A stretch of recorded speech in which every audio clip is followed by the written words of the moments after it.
it's Fahan, and you're listening to the Nisa Invest Tea Talk podcast.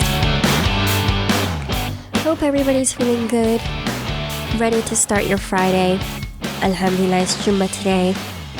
And we're here to recreate, in podcast form, what happened last year at my local mosque Sisters Circle, where a few of us got together and I was able to run a session on all things halal personal finance. Whether it had to do with budgeting, halal investing, pensions, we covered all of it. And at the end of the session, I was able to ask my sisters to leave me with what further questions they had so that I may cover it with you in podcast form. So thanks so much for joining me, and let's get started. So the question this week asks, I would like to learn about how to pay off my student loans in my early 20s. Now, when I read this question, it could have easily have been phrased by saying, look, I'm in my early 20s, where do I start?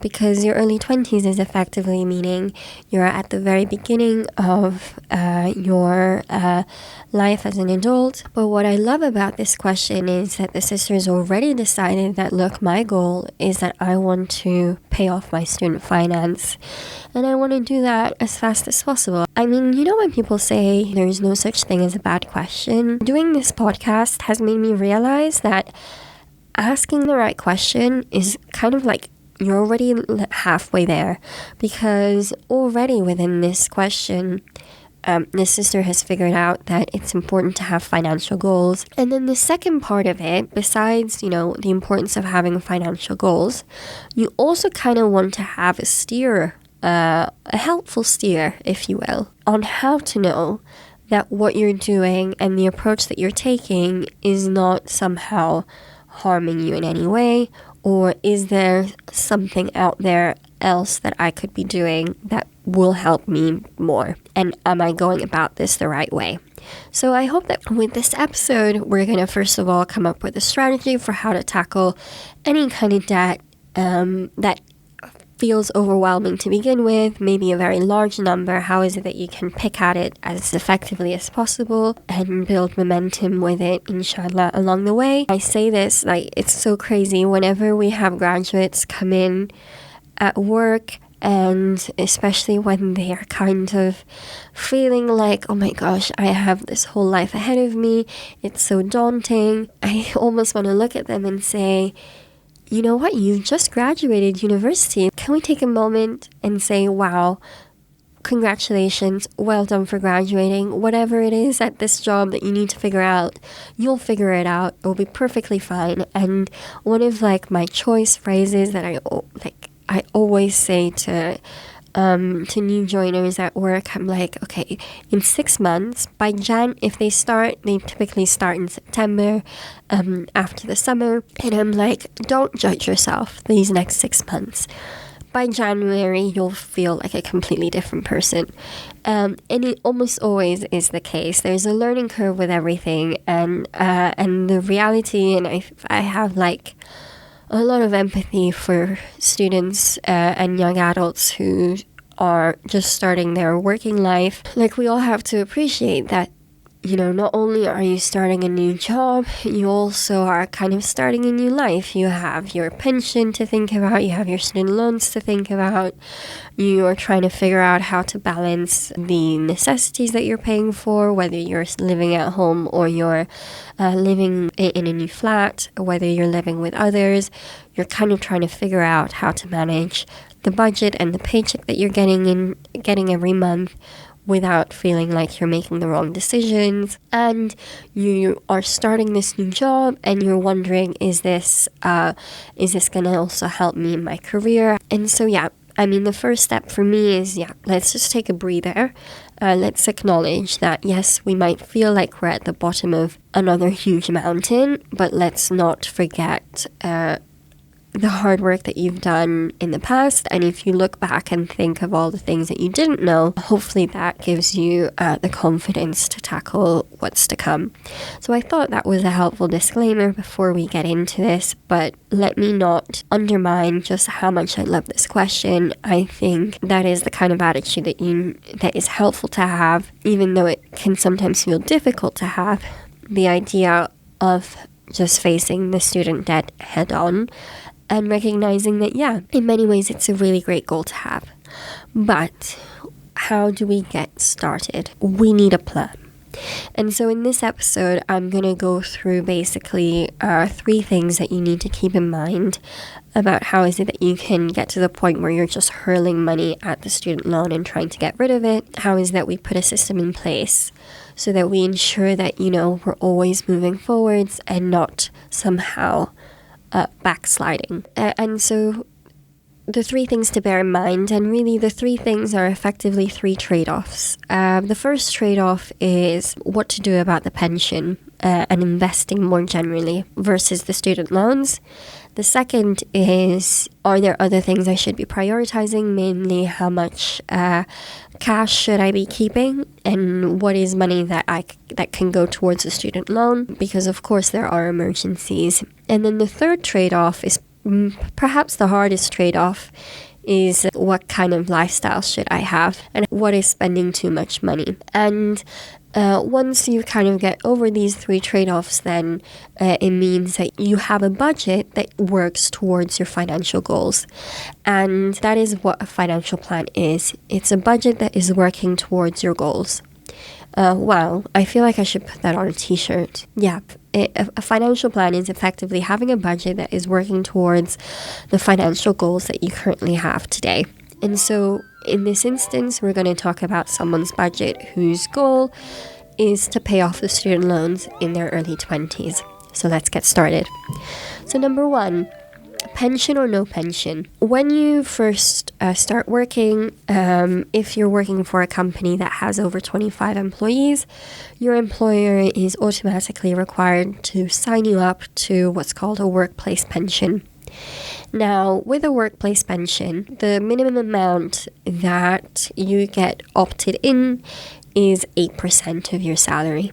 Now, everyone can choose to opt out if they wish, but they've now made it, as of 2012, the default position is that you're opted in. And even if you opt out, every 3 years, your employer needs to opt you back in, and you have to opt out if you want to. That is effectively just to show how much it's important to think about saving for retirement.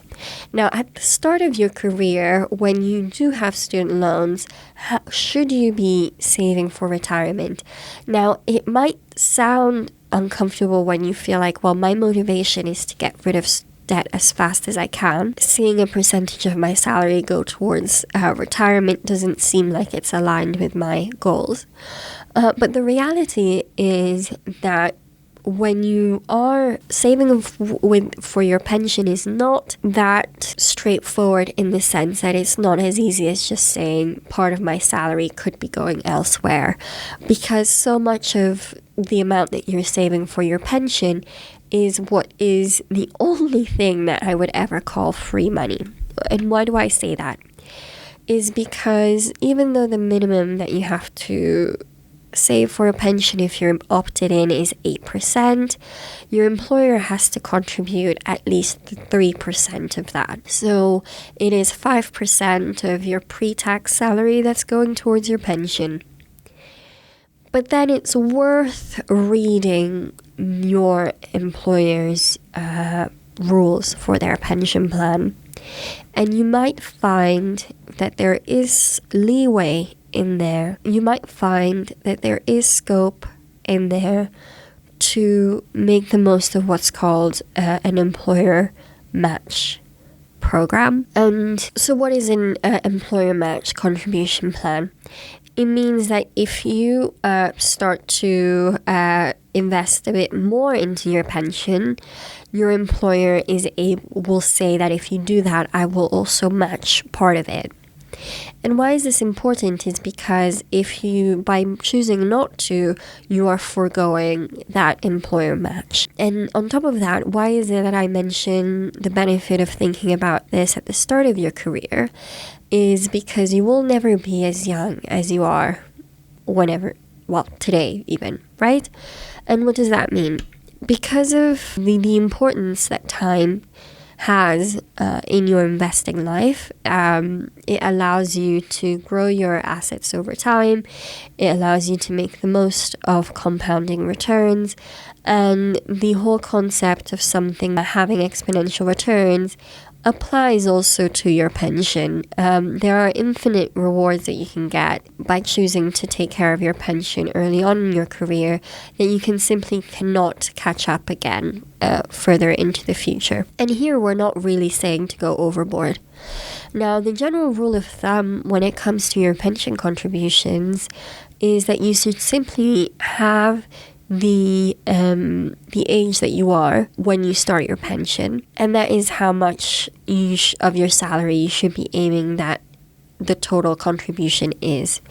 And so if you're in your early 20s and you're 22 and starting your pension, that means that the percentage we're aiming for is simply 11%. And so if the minimum is 8, you just need to get an additional 3%.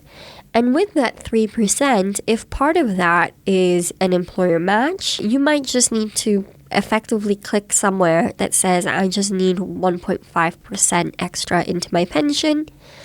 And there you go. You will get to your 11%. And as a young 22-year-old, you'll be able to say that because I'm starting my pension at the age of 22, and I'm putting in 11% compared to my salary. It's not 11% of your salary, as I said. Part of that is your employer. It will just be 6.5% of your salary because it's the 3% that comes from your employer at least. The 5% that comes to you, that makes 8. And then let's say 1.5 in addition comes to you and your employer matches that completely and you get an additional 1.5. That is exactly all you need to do when it comes to your pension. So you're effectively choosing to forgo 6.5% of your salary at the very start of your career so that you can hit play on your pension, and knowing that even if you kept it at that amount, you don't need to adjust that percentage. And because of the fact that you started early, that will help you in the long run. And so the rule of thumb there was simply to have the age that you are when you're starting your pension. So if someone was 40 years old and starting their pension, compared to you, they would have to put 20% aside somehow, right? Whether some of it comes from their employer and some of it comes from them, doesn't matter. You might be wondering, is your pension halal? It is worth checking when you are starting your pension whether there are halal funds available and Sharia compliant funds available, and if for whatever reason your employer doesn't offer them, there is the government makes an employer pension scheme available for employers to use, and I know that within that there are Sharia compliant funds, but you might find that your employer offers these too. And so as someone who has their goal is to really go at it at their student loan, you can feel confident knowing that your pension is taken care of by just mindfully setting it to the amount that will ensure that you are good to go. And so that is the first bit, is be conscious of how much you're contributing to your pension and make sure that your pension contributions have begun. The second part of the trade-off to think about is how much money should you just be keeping in your account, how much of it instead should be going towards paying down the debt, because you know that if you pay down the debt, you can't get that money back. It sounds counterintuitive to say, but I'm just stating that for completeness. So what does that mean? Even though that money is not yours to begin with, you want to make sure that you are able to keep contributing and you have some type of system in place. And hopefully by the end of this episode, you'll realize that all we're trying to do is set up a system that we can maintain for the long run. Because there's like many sayings that say, it's better to go slowly, that's the way you'll go far, etc. So this brings me to the second point, which is about your emergency fund. There are differing school of thoughts on this. In my view, let's just stick to having 3 months of an emergency fund that until you've paid down your debt, that is exactly the amount that you have in your account. Why do I say that is because 1 month, if you'll have to figure out, first of all, how much debt you have to pay off. But if you're looking at a horizon of 3 years, 4 years, let's say until you're in your mid-20s of getting rid of this debt, or longer than that, irrespective of that, you want to make sure that you have an emergency fund that allows you to say, under no circumstance am I going to pause paying down my debt or working my plan because I have an emergency fund. If you start off by saying, I want to get as quickly as possible to having 3 months of my expenses covered and sitting in an account separate, that allows you to have the sustainable cushion to be able to go at your student debt without being worried about what will happen if I have an emergency. So it doesn't really get more advanced than that, because having an emergency fund acts like your margin of safety to be able to feel like you're always moving forwards. And to me, that is kind of the thing I like the most about having a financial plan. You don't want to, feel like you're backsliding. You want to feel like you're always moving forwards. It doesn't matter the speed. Honestly, the speed doesn't matter. All that matters is the direction that you're going and that it's a forward motion. And so your emergency fund gives you the confidence to know that, subhanAllah, you're covered in case that an emergency arises, and that doesn't really mess up your student loan repayment plan that you've set for yourself. And the last one is the big trade-off, which is the one that you make with yourself. It's about how much are you going to be willing to spend on holidays, on restaurants, on basically any kind of hobby that you want to take up, all that kind of stuff. What role does that play into when compared to your student loan debt? And it might sound like extreme, but you have to pay yourself some amount of pocket money and stick to that. There are 2 parts to this one, actually. There's the first big trade-off that you have to make is, are you giving yourself a chance? And when I say, are you giving yourself a chance to really defeat the student loan, it's kind of the 2 big ones. It's how much does it cost you to travel to work? And the second is how much does it actually cost for you to live? What's great about being in your early 20s and finishing as a student is that you're probably used to having very modest means as a student. Are you making sure that your fixed expenses are as moderate as you can keep them? Because even though you might think the way I'm going to manage to pay my student loans is by never eating at a restaurant, you have to take a good look at what's coming out of your account regardless of what you choose to do with your discretionary spend. And that's when your budget really comes into it. So the third trade-off is really one about how do you set up your budget going forwards. And as someone who is paying down debt and you want to pay it down as quickly as possible, the normal budget, of course, is 50, 20, 30, where 50%, not more than that, should be covering your expenses. That allows you to give yourself a chance to put more towards your debt. So if we're saying that a good balanced budget means that 20% is going towards your future, and your future here includes paying down your debt. That's all it represents. A small sliver of that is the amount that you chose to contribute extra into your pension to make sure that at 22 you have at least 11% in total going towards your contribution between you and your employer. The rest is of that 20% is what is going towards aggressively paying down your student debt. Now, because we're talking about wanting to do that as quickly as possible, at that point it's really up to you to switch around the levers in your budget. Meaning that if, when you were a student, you lived quite modestly and there's a way for you to maintain that lifestyle, that of course will hopefully mean that your essential expenses will still be quite low, and it's up to you to know whether that is possible, making sure that you're not blowing your budget on things, especially fixed expenses that you then just get used to having. It's super crucial to try to keep an eye on that, and feeling like, whoa, my goal is to at least put 20% towards my student debt, but because I'm in this season of life where I really want to get rid of that as quickly as possible, then it's truly up to you how much of a pocket money that you give yourself every month to spend for enjoyment. It's up to you to choose how many holidays you choose to go on, and all of that will add up towards making your budget work.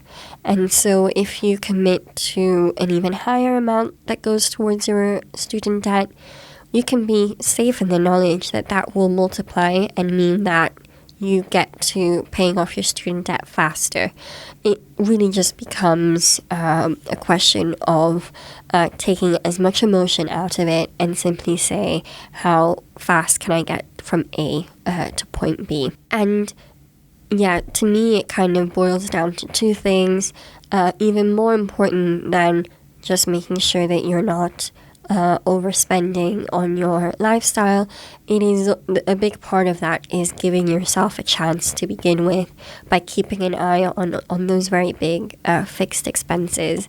And know that if you're making a sacrifice for a longer commute, hopefully that will also translate. That's kind of like the price that you're paying with your own 2 feet to ensure that you get quicker to getting rid of your student debt faster. And may Allah be with you with that. And so in reality, if you think about how is it that you should be approaching paying off student debt, what I love about personal finance is that, it doesn't actually change after you're done with paying off student debt in terms of how your budget functions. Instead, alhamdulillah, that will just keep going towards your financial future.